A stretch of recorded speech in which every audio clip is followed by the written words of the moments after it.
Halo Sobat Ngobras, ketemu kembali dengan kita di Ngobrol Asik Alumni Smada, Ngobras. Dengan saya Lydia Sekardioyani 2007.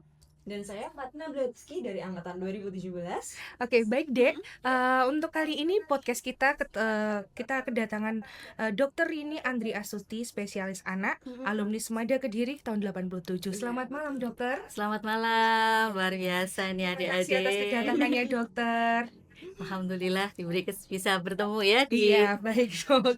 Baik Dokter, monggo untuk memperkenalkan diri, angkatan dan namanya Dokter, silakan. Bismillahirrahmanirrahim. Assalamualaikum warahmatullahi wabarakatuh. Nama saya Rini Andri Astuti. Saya angkatan Smada, sudah agak jadul ya dibanding tadi di 2017 Ya, dan di 2007 ya. baik. Saya sama-sama 7 di 87 ya. Spesial sekali 7 ya. Baik Dokter. Iya. Kita sebelum masuk untuk pembicaraan yang lebih serius Dokter, mungkin Iya. Dokter bisa menceritakan masa-masa SMA dulu di Smada bagaimana? Mungkin bisa dibagikan ke adik-adik. Iya, menyenangkan, hanya satu kata ya tentang Smada. Baik. Itu menyenangkan sekali. Waktu itu kebetulan saya juga dapat kesempatan untuk menjadi ketua OSIS. Wow, luar Ya. biasa Dokter. Jadi SMA itu menyenangkan. Baik. Smada memberikan kesempatan seluas-luasnya bagi kita untuk mengembangkan potensi terbaik yang kita miliki. Wow. Ya, satu yang sangat berkesan ya. Jadi sebenarnya saya itu waktu itu masih tahun 85. Iya. Ada namanya Bina Prestasi, siswa berprestasi. Kalau sekarang disebut mungkin siswa teladan Teladan, kan gitu. dulu. Harusnya jatahnya untuk kakak kelas. Oke. Tapi waktu itu beliau berhalangan, Mbak Farida yang beliau juga dokter ya tahun Iya. 86 itu. Terus akhirnya saya tiba-tiba ditunjuk mewakili. Kemudian alhamdulillah Kediri lolos, Jawa Timur lolos, dan di setiap event 17 Agustus itu saya ingat saya menjadi anak paling kecil mewakili Jawa Timur dari SMA 2 Luar Kediri. biasa Dokter. Walaupun belum berhasil menang, tapi saya bangga. Smada memberikan kesempatan seluas-luasnya Iya. bagi kita untuk mengembangkan seluruh potensi yang kita miliki. Benar Dokter. Untuk mungkin ada guru juga yang mensupport, mungkin siapa masih ingat nggak Dokter guru-gurunya? Oh, luar SMA? biasa. Ya, sangat berkesan. Tentunya pembina OSIS ya waktu itu, iya. Pak Edi Asmoro. Oh Iya. Pak Edi. Terus ada guru yang membuat saya itu terkenang. Beliau tuh kalau nguji, bikin ujian itu nggak boleh ngerpek buku. Oke. Pak Pri ya kalau nggak salah. Guru sejarah ya. Sejarah. Oh iya, Pak sejarah. Saya Iya, masih ada waktu masih itu. ada ya. Iya. Itu membuat kita menjadi berpikir analitik ya. Iya. Jadi mengembangkan, disuruh membuat berpendapat tentang sebuah konsep-konsep yang beliau andaikan seperti itu. Jadi menurut Berarti saya sebenarnya kalau boleh ngerepek gitu malah nggak ada jawabannya ya Dokter biasanya. Jadi kita suruh ngembangkan sendiri ya. Iya, betul. Baik Dokter. Oke, mungkin ada lagi teman yang istilahnya teman seangkatan yang benar-benar sahabat banget gitu, mungkin ada Dokter di Smada? Iya, karena saya kebetulan kan ketua OSIS ya, Iya. jadi sering sekali keluar. Dispen. Iya, betul, sering keluar. Ada teman sahabat beliau sudah almarhum, Mbak Martiana Stiorini, itu dari SMP, kemudian di SMA kebetulan bareng-bareng. Itu yang selalu meminjamkan catatan. Oh begitu, karena Dokter pergi dispen. Iya, akhirnya sering Beliau gitu yang- seperti itu. Alhamdulillah ya. Baik Dokter. Oke Dokter, ketika SMA mungkin sudah ada kepikiran saya ingin melanjutkan menjadi dokter atau bersekolah di kedokteran. Inspirasi apa yang Mbak Dokter dapatkan? Kenapa harus ke kedokteran? Atau kenapa kok saya pengennya ke situ? Terus apalagi pengennya jadi spesialis anak? Itu panggilan apa Dokter mungkin bisa diceritakan ke kamu? Iya, betul. Kebetulan keluarga saya itu nggak ada yang dokter. Oke. Ya, ibu guru, bapak pegawai, PU ya. Iya. Tapi yang saya ingat ibu pernah bercerita bahwa saya ini kayak kata ibu itu nyowo tambahan gitu ya Dokter. Ini pernah mengalami fase kritis. Zaman dulu itu mungkin difteri itu masih menjadi momok ya Dok ya, di adik-adik ya. Jadi kalau saya waktu itu pernah difteri yang mungkin tipe yang berat. Oke. Jadi waktu itu dokter tuh sampai menyatakan gini, kata ibu, obat ini kalau nggak ketemu saya nggak bertanggung jawab tentang putranya. Jadi mungkin ADS ya yang dimaksud ya Dok ya, seperti ya Mbak ya, ADS. Jadi apotek sudah saya ketuk, jadi Bapak mengambil obat itu. Waktu itu kalau nggak salah ingat ibu cerita di Rumah Sakit Gambiran gitu. Jadi situ tuh akhirnya ibu nggak tahu, akhirnya saya pengen menjadi dokter. Terus yang ya, itu cerita dari ibu Iya. ya yang mendorong saya. Yang sangat membekas itu pada saat saya kena DHF. Zaman dulu demam berdarah itu mungkin belum familiar sekarang, concern orang tua kewaspadaannya belum sekarang. Tapi ibu itu karena guru ya mungkin suka baca, pembelajar. Waktu itu ke dokter A gitu. Anak saya ini bukan demam berdarah, Dok. Dokternya siapa? Saya atau ibu? Malah dimarahi. Di hari kelima yang di fase waspada Ya, itu, waktu itu saya sudah mulai meracau. Ibu akhirnya bawa ada seorang dokter, saya bersyukur banget. Dokter berarti beliau bukan dokter anak, dokter Lunardi, dokter bedah, Dok. Oh, Waktu itu saya ingat dirampelit, terus kemudian keluar semuanya, Bu ini harus langsung dirawat gitu. Terus akhirnya saya dirawat di rumah sakit Bayangkara waktu iya, itu. iya. Terus ya kita membayangkan waktu itu datang dokter anaknya namanya dokter Swenda dari Bali.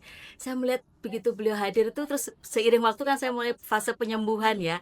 Jadi tuh seolah seperti malaikat penyembuh yang Duh, merinding saya, dokter.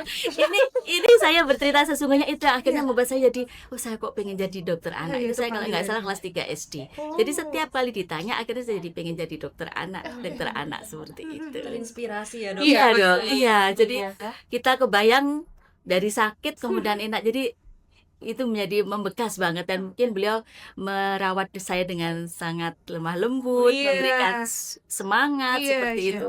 Jadi itu Terkesan menginspirasi. gitu ya. Betul. Oke, selanjutnya monggo. Dokter sekaligus sharing ya, dokter ya. Iya, Mam. Jadi Mbak di angkatan aku itu kan sudah mulai menikah ya fasenya ya, iya. sudah mulai punya anak. Mm-mm. Ketika sudah mulai punya anak ini pada simpang siur gitu, dokter. Mm-mm. Ada yang namanya 1000 hari pertama dari kehidupan. Oh Atau iya. HPK, betul ya, Betul, dokter ya. iya. Betul. Beberapa dari kami ada yang sudah paham, tapi masih banyak juga yang mempertanyakan sebenarnya 1000 hari ini tuh apa sih, dokter ya? Betul. Terus kenapa fokus juga di 1000? Iya, betul banget. Jadi 1000 HPK ini bukan hanya miliknya mama muda ya, tetapi mungkin calon ibu, remaja putri, karena mereka akan menjadi ibu. Iya. Dan menurut saya juga tidak hanya miliknya kita para wanita. Iya. Bapak-bapak juga harus memahami hal ini, dan calon bapak seperti itu. Jadi 1000 itu terbagi kalau dokter anak kan menerima setelah bayi lahir ya. Betul. Nah, sebenarnya semuanya apa yang blueprintnya itu akan dimulai sejak masa prakonsepsi, masa konsepsi itu disebut 1000 karena kalau kita hitung ini ada 2 versi sebenarnya. Baik. Nah, jadi yang versi pertama 9 bulan ya, biasanya 9 bulan dikalikan 30 hari. Itu adalah mulai sejak konsepsi sampai bayi dilahirkan aterem cukup bulan. Itu kan 270 hari. Kemudian sampai di 24 bulan atau 2 tahun, Dok. Di 2 tahun 365 dikali 2 730. Tapi ada beberapa literatur yang mengatakan 40 minggu aterem itu di 40 yang ideal itu di 40 minggu dikalikan 7 hari 280. Kalau konsep berikutnya sisanya adalah 24 kalikan 24 dikalikan 7 hari 24 bulan 2 tahunnya. Jadi ada yang 270 ditambah 630, ada yang di 280 620. So far sama dasarnya adalah seperti itu. Iya. Mengapa menjadi penting? Karena kalau kita, makanya ini kenapa harus diketahui, karena ini krusial. Kita tidak bisa kembali ke sana. Situ, Ya, iya. seperti itu. Jadi harus dipersiapkan, dimulai dengan kehamilan sehat, Iya. seperti itu ya, bagaimana dipersiapkan. Akan sangat beda kalau ibunya anemia, ayahnya perokok, ibunya terpapar dengan nafsa misalkan, Iya. seperti itu akan berbeda bagaimana janin yang akan dilahirkannya nanti. Karena ini kewenangan nanti Dokter Opsin mungkin bisa bicara banyak tentang hal itu, Dok. Jadi kemudian setelah bayi lahir ini kita terima. Saya ingin menceritakan betapa fantastik dan penting banget, karena ini adalah golden period, tidak bisa kembali.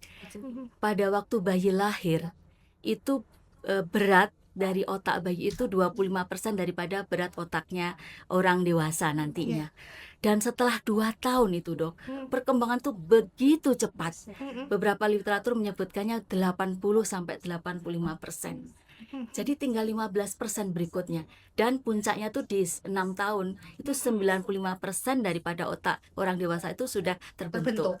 Kebayang apabila terjadi sesuatu aja miss di periode-periode ini, semua modal dasar ini tidak akan bisa kita maksimalkan. Anak akan kehilangan meraih potensi terbaiknya karena modal awalnya tidak disiapkan dengan baik, ya kan, seperti itu. Jadi sekali lagi, kalau boleh ini kita nanti mungkin teman-teman ini kan kita alumni Swada ya, kalau bisa kita benar-benar sebarkan ini Iya. apa 1000 hari. 1000 HPK ini Betul. menjadi sesuatu concern kita semuanya, Betul. karena nanti kan kita gaungnya kan Indonesia Emas di 2045 Iya. itu kebayang itu kalau yang mau kita titipi masa depan kita itu dengan kondisi kesehatan pada waktu prakonsepsi kemudian dilahirkan sampai di 2 tahun itu tidak mendapatkan kesempatan yang terbaik, artinya meraih potensi yang terbaik, dan itu meliputi nutrisi, Betul. kemudian stimulasi dan seterusnya. Berarti kita harus aware tentang itu ya, Dok. ya? Betul dok, iya. Jadi semuanya baik meliputi dari orang tua ya, baik Iya. ayah dan ibu, serta mungkin lingkungan sekitarnya juga harus support penuh untuk 1000 hari Pertama itu ya. kehidupan. Kehidupan Mm-mm, itu. iya. Oke. Mm-mm. 1000 hari itu kan dimulai dari saat kehamilan ya. Iya, dokter ya? konsepsi waktu Betul. mulai sel sperma ketemu Buahan ya. dengan sel Iya, telur itu betul. mulai pada waktu Jadi itu. mulai dari persiapan, Iya. dari kehamilannya, Betul. sampai nanti dilahirkan itu masih ada terus prosesnya dan Iya. harus dipantau terus. Betul. Betul Nah, sekali. terkait, fokus pada nutrisi dokter Iya. yang tadi sudah dokter sebutkan. Mm-mm. Kira-kira apa yang bisa diberikan atau disarankan bagi ibu-ibu hamil ataupun untuk merencanakan kehamilan? Fokusnya ke arah mana dokter? Iya. Nutrisinya. Jadi nutrisi yang ideal itu adalah yang melengkapi semua unsur ya dokter ya, Iya. zat makro dan mikronutrien seperti itu. Nanti mungkin dokter Objin akan lebih menjelaskan, tetapi program pemerintah sebenarnya sudah sangat lengkap. Andai kita ikuti aja di puskesmas itu sekarang kan sudah banyak ada, kalau diberikan ada tablet tambah darah, asam folat, Iya. dan menurut saya makanan sehat. Iya. Makanan sehat kan mungkin remaja putri sekarang mungkin pinginnya ya membatasi makanan supaya tetap langsing misalkan, seperti menurut saya itu bukan sebuah keputusan yang bijaksana ya, seperti karena dia sedang mempersiapkan calon generasi yang akan dilahirkan. Betul, Itu kalau kekurangan ada miss saja, kekurangan dilengkapi imunisasinya juga seperti itu. Untuk ibu hamil sebelumnya kita lengkapi, remaja-remaja putri itu harus dilengkapi dengan imunisasi yang lengkap. Dia kan pernah jadi anak juga, pernah jadi remaja, dilengkapi supaya pada masa nanti dia hamil, kalau terkena misalkan rubella dok, itu Iya. kemudian virus-virus yang berbahaya itu Iya. kan bisa dicegah dengan imunisasi seperti itu. Betul. Sehingga bayi pada saat organogenesis, pada saat konsepsi kemudian terjadi di trimester pertama itu kan terjadi pembentukan organ-organ penting ya. Betul. Di situ jantung dibentuk, otaknya sedang disusun, tulang belulangnya. Terjadi ibunya tiba-tiba misalkan kena virus, ya, terjadi gangguan miss sedikit, itu akan berpengaruh besar pada tumbuh kembang berikutnya seperti itu. Jadi yang lengkap, jadi harus ikuti pola kehamilan sehat, kontrol. Sekarang kan pelayanan kesehatan sudah sampai di ujung ya. Iya. Kalau misalkan Anda dok yang di kota-kota di ujung-ujung juga sudah ada bidan desa misalkan, Betul, seperti itu. betul. Kontak dengan nakes yang sudah terlatih seperti Iya, itu. Iya, betul. Iya, supaya nggak ada kelewat gitu. Iya, betul. Jadi Iya. sebenarnya pemerintah sudah memberikan fasilitas itu ya Mbak Betul. Serat, Jadi ya? kitanya memang harus yang paham dan aware kepada diri kita sendiri dan Iya. anak kita. Jadi bagaimana yang terbaik buat anak-anak kita juga, kita harus mempersiapkan dari awal sebelum kehamilan itu sudah dipreparekan ya. Oke, Gitu. iya. Itu pada masa kehamilan. Betul. Sekarang kita setelah ibu melahirkan, Iya, tadi terkait betul. dengan bayinya, anaknya ya dokter ya. Iya. Ada beberapa orang yang bilang pokoknya dikasih makan aja, pokoknya harus gemuk. Dia nanti pasti sehat, nutrisinya pasti gemuk. Itu nggak sih dokter kayak gitu? Ya, hati-hati ya. Sekarang ini problem kesehatan itu kita pernah kenal yang namanya malnutrisi ya dok ya. Iya. Adik-adik ya. Iya. Mal itu kan berarti salah. Nutrisi itu adalah makanan, zat gizi ya. Jadi malnutrisi yang sedang kita hadapi di Indonesia itu bukan hanya masalah gizi buruk sebenarnya atau gizi kurang, tapi juga gizi lebih. Nah, Seperti saya. itu. Jadi konsep yang tadi pokoknya bayinya gemuk, Iya. itu menurut saya harus kita luruskan dulu ya. Iya. Jadi kita harus ada pola. Nanti kalau kita di puskesmas, di posyandu itu setiap ibu hamil itu sudah punya namanya buku KIA. Betul. Kita menyebutnya buku pink. Itu buku yang sangat penting, sumber ilmu, itu buku saku yang harus dikuasai oleh semua ibu, semua orang tua ya. Di situ karena sudah Ada kurvanya dia. Iya betul, itu Dokter Objin, Dokter Anak, Ikatan Bidan Indonesia, Ikatan Perawat itu sudah menyetujui bahwa itu menjadi sumber informasi Betul. yang terpercaya untuk dalam mencapai potensi terbaik anak-anak yang akan dilahirkan nanti ya, seperti itu. Jadi bukan hanya sekedar menggaji makan terus kemudian gemuk, itu ada aturannya, ya kan? Harus tercukupi. Yang tadi saya sebutkan ada makronutrien tadi kan, harus tercukupi. Dan di 6 bulan pertama yang ini saya mau titip ya, ingin titip karena ini rasanya kok kemarin kita baru memperingati Pekan Menyusui Dunia Iya. di bulan Agustus kemarin ini. Itu ternyata angka capaian ASI eksklusif di Indonesia itu baru 58% menurut survei di tahun 2022. Jadi artinya ada 48, hampir separuh anak-anak itu belum mendapatkan haknya untuk mendapatkan ASI eksklusif, mendapatkan ASI saja dari 0 sampai 6 bulan. Padahal ASI itu luar biasa pentingnya ya. Ada 1000 banyak zat aktif yang ada di situ. Mulai untuk antibody, ada zat hidupnya, ada enzim, semuanya ada di situ. Jadi kita harus gimana caranya, mungkin Aika Smada bisa menjadi motor ya. Kedepannya Jadi ASI itu bukan sekali lagi bukan miliknya ibu-ibu, wanita, tapi juga bapak-bapak. Keren banget nanti kalau kita jadi alumni Smada itu ya. Semua alumni Smada menjadi ayah siaga ASI seperti itu. Seperti itu ya. Jadi di 6 bulan pertama ASI saja, kecuali ada indikasi khusus ya yang oleh dokter sudah diberikan, mungkin kelainan-kelainan tertentu yang memang tidak boleh diberikan ASI, seperti itu dok. Iya, terus kemudian masuklah di MPASI. Nah di MPASI saja ini juga mulai banyak ini. Kadang-kadang ibu sudah mulai di media sosial tuh kan ada banyak sumber informasi ya. Kadang-kadang ada yang ceritanya ada makanan yang 5 bintang lah dulu ya, seperti itu. Itu sempat bikin bingung lah itu. Betul, iya. Jadi kalau bisa kembali ke buku pink aja dulu. Kita mungkin menyiratkan situ. Di situ ada makanan namanya adalah gizi lengkap. Dulu kan disebut 4 sehat 5 sempurna, tapi sekarang tidak, kita namanya gizi lengkap. Ada komposisinya, dimulai dari tergantung. Jadi ada rekomendasi dari Ikatan Dokter Anak Indonesia dan WHO itu bertahap dokter, jadi bertahap, dimulai dari sesuai dengan kemampuannya. Anak kalau sudah bisa mulai gigi tumbuh, mengunyah, kemudian teksturnya ditambahkan seperti itu. Dan harus berapa persen proteinnya, berapa persen karbohidrat, komponen lemaknya, dan dibatasi gula seperti itu. Semuanya ada, jadi kita nggak bisa sembarangan. Oh iya, satu lagi, sering sekali saya tuh punya pasien gemuk ya biasanya gitu, tapi kok anemis, terus anaknya lemes. Kemudian saya tanya, ibu sudah lewat 6 bulan berarti dia sudah mulai MPASI. Iya dok, saya berikan bubur sehat. Jadi diserahkan ke orang membeli, biar gampang ya toh ya. Ini mungkin kita jadi edukasi juga ibu ya.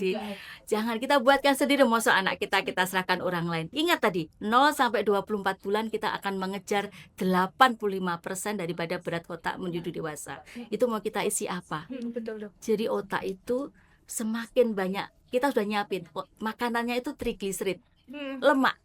Iya, dari orang, oh jangan dikasih ini, banyak mau dikasih buah warna merah gitu. Yang penting itu adalah protein. Jadi misalkan dia nggak mau makan sayur nggak apa-apa, pelan, itu hanya melatih aja. Yang penting di proteinnya karena untuk pertumbuhan, ya kan? Gitu. Nah itu nanti kemudian bahan dasarnya sudah ada, kemudian kita berikan stimulasi dokter, adik-adik, supaya ibarat komputer tuh kita punya file-file gitu loh yang makin banyak. Yang ini nanti pada saat nanti sekolah begitu dibangkitkan, oh ada titik di sini, ada titik di sini. Betul, seperti itu. Jadi jangan kita pokoknya kalau ketemu, makanya kemarin agak sedih banget ya, kayak ironi ya, kasus beberapa anak-anak yang gizi kurang, stunting, kejadian yang raya seperti itu ya dok. Cacing itu. Iya betul. Itu apakah mungkin tidak ada yang peduli sampai ke sana gitu. Jadi mudah-mudahan kita semua dimanapun berada, Iya. dengan sedikit yang kita share malam ini kita bisa berbagi ya. Iya. Kalau ketemu yang begini, ayo diajak Iya. ke fasilitas kesehatan terdekat misalkan seperti itu. Oke. Menanggapi itu dokter izin, saya bertanya Iya. kalau masalah bubur sportif itu bagaimana dok? Apabila itu di dalam kondisi khusus ya dok ya, misalkan kasus bencana, keadaan yang emergensi itu masih diberikan karena itu di dalam sudah ada standar ya, jadi ada komponen-komponen yang sudah terukur. Terukur. Tetapi yang terbaik kan memang olahan sendiri Betul, karena betul. lebih fresh ya. Instan pengurangan. Iya betul, Betul. gitu. Iya. Iya, jadi itu hanya dalam keadaan kondisi khusus itu. Baik dokter, saya lanjutkan ya.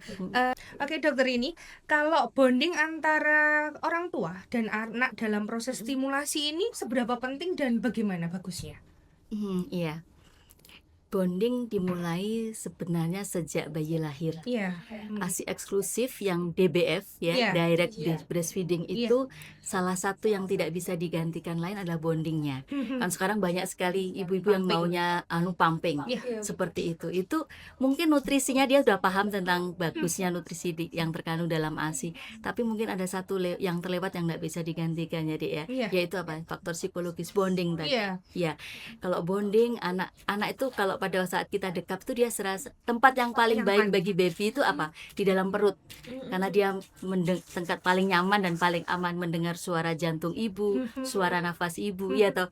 Nah, pada waktu kita TTI itu Iya. juga dia merasakan seperti itu. Bonding ibu menatap, timbulnya let down refleks yang stimulasi prolaktin, oksitosin Iya. dan seterusnya itu Iya. hormon-hormon yang memacu produksi ASI makin banyak.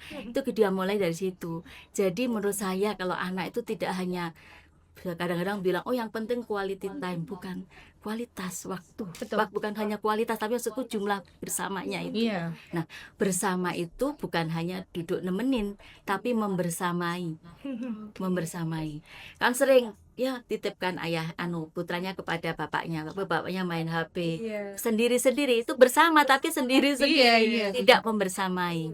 Nah, bonding itu kalau kita menstimulasinya itu dengan bermain bersama-sama. Ya, seperti itu kan. Ada interaksi, ada komunikasi. Betul. Betul. Iya. Jadi bukan sibuk di dunianya Sendiri-sendiri. Iya. Kelihatannya bareng-bareng tapi sendiri-sendiri seperti itu. Jadi kalau sudah bondingnya kuat, sebenarnya pada saat itu dia sedang belajar banyak hal ya toh. Tidak hanya aspek motorik ya, ada 4 domain ya pada anak itu, motorik kasar, motorik halus, bicara bahasa dan kemandirian. Tapi dia bisa di kemandirian itu dia akan belajar juga tentang ketegasan dari ayah, disiplin, seperti itu akan kita mulai seiring dengan perkembangan usia mulai kita tanamkan. Kalau bonding kita tidak kuat, ya ayahnya akan nasihat itu akan keluar dari masuk telinga kanan keluar telinga kiri gitu kan ya. Tapi kalau bondingnya kuat, dia akan ingat masa-masa karena orang yang paling dia percaya adalah orang tuanya. Iya. Seperti itu. Kunci ya Mbak Sakaria. Betul. Oke, mungkin Mbak Dokter ada mungkin pesan-pesan untuk adik-adik yang masih aktif sebagai siswa di Semada. Silahkan monggo disampaikan. Terkait mungkin pengen meneruskan ke kedokteran. Iya, siap. Ya, jadi bersyukur bisa berada di sekolah yang luar biasa, melahirkan banyak orang-orang hebat di semua bidang ya. Iya, amin. Seni, sains, teknik dan seterusnya, melahirkan pemimpin-pemimpin hebat. Manfaatkan dengan mengeksplor sebanyak-banyaknya, dan apabila tertarik untuk bergabung bersama kita di kedokteran, terutama dokter anak, saya seneng banget. Kita bisa sharing, nanti kita bisa ngobrol-ngobrol ya, seperti itu. Baik, terima kasih Mbak Dokter ini untuk waktunya, ilmunya sangat luar biasa, inspirasinya untuk kami adik-adik dan mungkin adik-adik juga yang masih menjadi siswa aktif ya. Jadi bisa punya pandangan ke depannya, saya ingin menjadi dokter anak seperti Mbak Rini atau bagaimana ya. Terima kasih waktunya, kesempatannya bisa hadir di sini. Sini. Baik, jangan lupa untuk rekan-rekan Semada bisa subscribe, like, komennya di YouTube Ika Semada. Terus ada kami medsos juga ada ya Dek ya. Betul. Jadi bisa follow IG kami. Hubungi kami di Halo Ika Semada di nomor 08222 Kami tunggu kontribusinya. Mungkin ada mau yang bergabung bersama kita di podcast ini ya. Betul. Silakan Allah, hubungi bisa kami dan request ya. boleh. Terima kasih. Untuk selanjutnya mungkin kita akan ketemu lain waktu Mbak Rini. Dan sekali lagi Anda Semada, Kita saudara. saudara. Kasih rawuhnya. Terima kasih.